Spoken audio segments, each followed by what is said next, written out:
Lenora. Lenora is different from others. Years of perfect stitching experience. Lenora linen, cotton cloth and stitching. Pandikad Road, Vandoor. MV Govindan CPMന്റെ കാര്യം നോക്കിയാൽ മതിയെന്ന് UDF സംസ്ഥാന convener Adoor Prakash. Nilambur Congress ഓഫീസിൽ മാധ്യമപ്രവർത്തകരോട് സംസാരിക്കുകയായിരുന്നു അദ്ദേഹം. സ്വന്തം പാർട്ടി സ്ഥാനാർത്ഥിയെ പോലും ഇതുവരെ പ്രഖ്യാപിക്കാൻ കഴിയാത്ത CPM സംസ്ഥാന സെക്രട്ടറിയാണ് കോൺഗ്രസിന്റെ കാര്യങ്ങൾ നോക്കി നടക്കുന്നതെന്നും അടൂർ പ്രകാശ് പറഞ്ഞു. അകത്തും പുറത്തും കോൺഗ്രസ് വലിയ പ്രശ്നങ്ങൾ നേരിടുന്നതാണ് CPM സംസ്ഥാന സെക്രട്ടറി MV ഗോവിന്ദൻ. അത് ഗോവിന്ദന്റെ പാർട്ടിയുടെ കാര്യം ഗോവിന്ദൻ നോക്കിയാൽ മതി. കോൺഗ്രസിന്റെ കാര്യം ഞങ്ങൾ നോക്കിയുള്ളൂ. കോൺഗ്രസിന്റെ കാര്യം നോക്കാൻ ഞങ്ങൾക്ക് ഇപ്പോ നല്ല പ്രാപ്തിയുണ്ട്. ഞങ്ങൾ തന്നെ അക്കാര്യങ്ങൾ നോക്കും. അവരുടെ സ്ഥാനാർത്ഥി ആദ്യം കണ്ടുപിടിക്കട്ടെ.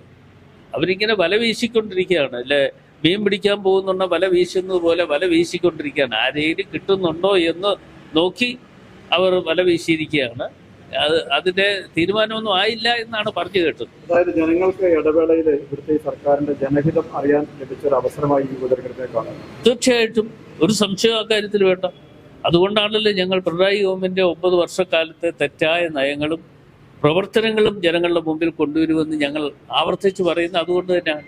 അൻവർ അടഞ്ഞ അധ്യായമാണെന്നൊരു ചിന്ത ഇപ്പോഴില്ല. ഞാനത് പറഞ്ഞിട്ടില്ല. ഞാൻ അങ്ങനെ പറഞ്ഞിട്ടില്ല. അങ്ങനെ ഒരു തെറ്റിദ്ധാരണ ഉണ്ടാക്കണ്ട. എന്തായാലും ഈ മാധ്യമത്തിലൂടെയും മറ്റും കാണുന്ന വാർത്തകൾ മാത്രമേ എനിക്കും അറിവുള്ളൂ. എന്തായാലും വിഷയങ്ങൾ പരിഹരിക്കപ്പെടുന്നതിന് വേണ്ടി നമ്മുടെ ചെറുതും വലുതുമായ എല്ലാവരും പിണറായി സത്തിനെതിരെയുള്ള എല്ലാ വോട്ടുകളും UDFന്റെ പെട്ടിയിൽ വീഴും. അതാണല്ലോ ഞങ്ങളുടെ ലക്ഷ്യം. ആ ലക്ഷ്യത്തിന് വേണ്ടി ഞങ്ങൾ പ്രവർത്തിക്കും. PV അൻവറുമായി സഹകരിക്കുന്ന കാര്യം അടഞ്ഞ അധ്യായമല്ല. നോമിനേഷൻ നൽകാൻ ജൂൺ 2 വരെ സമയമുണ്ട്. അതിനുള്ളിൽ പ്രശ്നങ്ങൾക്ക് പരിഹാരമാകും. PV അൻവറും UDFും പോരാടുന്നത് പിണറായി സത്തിനെതിരെയാണെന്നും UDF കൺവീനർ പറഞ്ഞു. നിലമ്പൂരിൽ UDF മികച്ച വിജയം നേടും. പ്രഖ്യാപനത്തിന് ശേഷം മണിക്കൂറുകൾക്കുള്ളിൽ സ്ഥാനാർത്ഥിയെ പ്രഖ്യാപിക്കാൻ കഴിഞ്ഞു. ജനങ്ങൾ അനുഭവിക്കുന്ന ദുരിതങ്ങളും പ്രയാസങ്ങളുമാകും UDF നിലമ്പൂരിൽ പ്രധാന തെരഞ്ഞെടുപ്പ് വിഷയമാക്കുകയെന്നും UDF കൺവീനർ പറഞ്ഞു. രാഷ്ട്രീയ സാഹചര്യങ്ങളെ സംബന്ധിച്ചിടത്തോളം വിലയിരുത്തൽ നടത്തുമ്പോൾ UDFന് അനുകൂലമാണ്.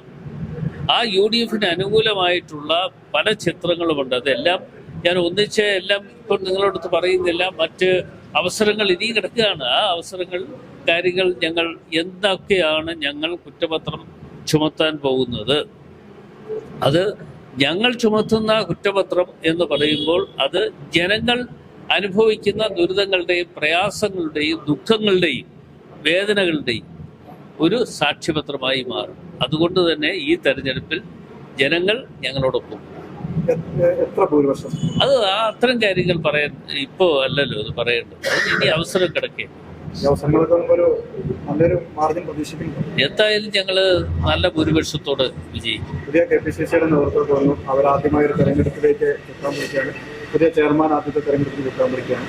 അപ്പോൾ വലിയൊരു ഭൂരിപക്ഷം തന്നെ പ്രതീക്ഷിക്കേണ്ട. ഇല്ല, ഞങ്ങൾ അതുകൊണ്ടാണല്ലോ ഈ തെരഞ്ഞെടുപ്പ് പ്രഖ്യാപിച്ചു കഴിഞ്ഞതിന് ശേഷം തൊട്ട് അടുത്ത ദിവസം ഞങ്ങൾ ഒന്നിച്ചിരുന്നു, ചർച്ച ചെയ്ത് തീരുമാനമെടുത്ത് സ്ഥാനാർത്ഥിയെ നിർണയിച്ചു.